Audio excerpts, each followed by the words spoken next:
Hey, before you watch this whole video, you should know that you're able to slow it down if it's going too fast. All you have to do is select playback speed.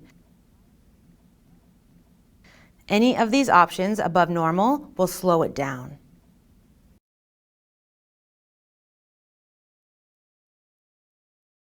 Hi, I'm Becky. Welcome to the Direct Message Video Tutorials. In today's episode, I'm going to show you how to set up a Zoom account and how to use Zoom for iPhones and iPads. Zoom is a video calling service that was originally made for businesses, but you can also make a personal account and talk to your friends and family all at once. It's extremely helpful, especially during lockdown periods of the COVID-19 pandemic. Once you log into your iPad, look for the App Store icon. It looks like this. Once you're in the App Store, go to the top search bar, type in Zoom, and touch Search.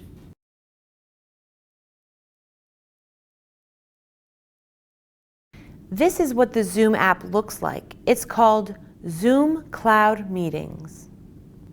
To begin downloading, touch the icon that looks like a cloud. It looks like this.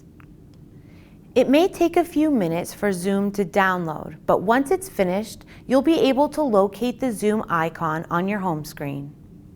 Once you find the Zoom icon on your home screen, touch it to open it, and it will show you a page that looks like this.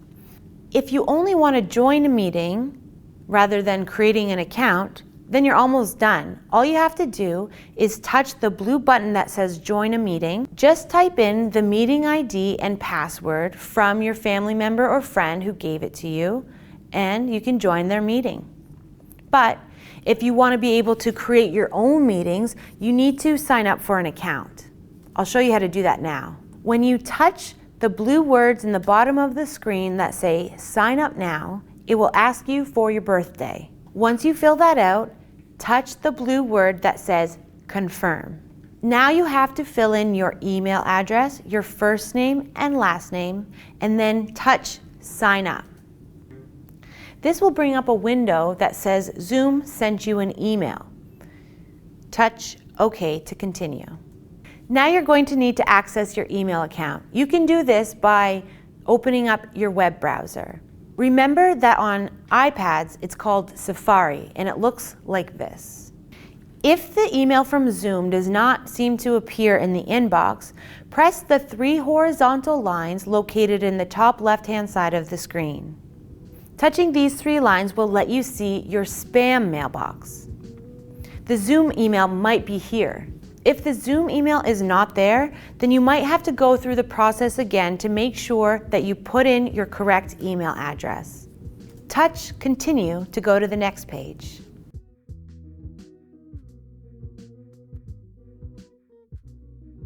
From our email, we're brought to this page that asks for your first name, your last name, and for you to create a password for your Zoom account.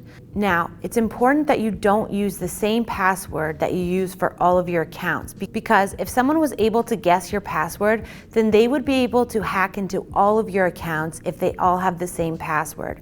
That's why having a slightly different password for every account that you create is really important. And you can do this by changing it ever so slightly with just 1 letter or 1 number. When you're ready, click Continue at the bottom of the screen. If you're using Safari web browser, it will prompt you to save your password. I find this feature handy so that I don't have to remember my password every time I sign in, but it's also important that you don't do this if you happen to share your computer with others. So now Zoom is asking us to fill in our friends' email addresses to invite them to Zoom. This step is not necessary, but what is necessary is another robot test. Click the white box to begin the robot test. Boom! We in. Now who's the robot? Once you've completed the robot test and you don't want to add your friends' emails addresses in, you can click Skip this step in gray. Once you make it to this page, it means you're done. Congratulations, you've made a Zoom account. And you can open up Zoom now by going to your home screen and touching the Zoom icon. It looks like this. On your first Zoom call, your iPad will ask you for permission to access your microphone, your camera, and other settings on your iPad. This is safe to do and important if you want to be able to communicate with the people that you're on the call with. If you don't let iPad access your microphone, no one will be able to hear you. Just like if you don't let iPad access your camera, then no one will be able to see you. So this is a necessary step. Touch Allow on the pop-ups that appear. You'll notice different icons on the top of the screen.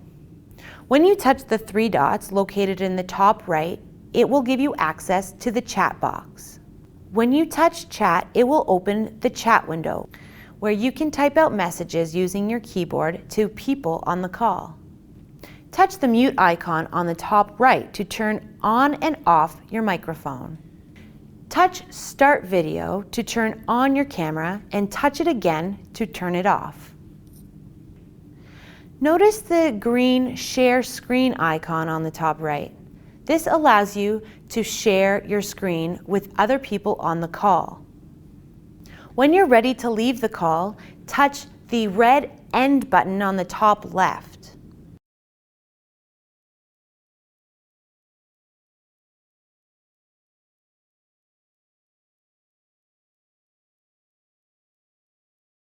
Open the Zoom app by touching the Zoom icon. It will prompt you to sign in. Fill out your email address and your password and touch the blue Sign In button to continue. It may ask you to save your password. This isn't necessary, but it can be handy, not if you share this iPad with others though. In that case, touch Not Now in blue. To host a meeting of your own, touch the orange New Meeting icon. This will give you various options to starting your new meeting. When you start a meeting of your own, Zoom gives you a meeting ID and a password. You need to give the meeting ID and password to the people that you're inviting to the meeting so that they can sign on to the call. Thanks for tuning in to this episode of Direct Message Video Tutorials. See you next time.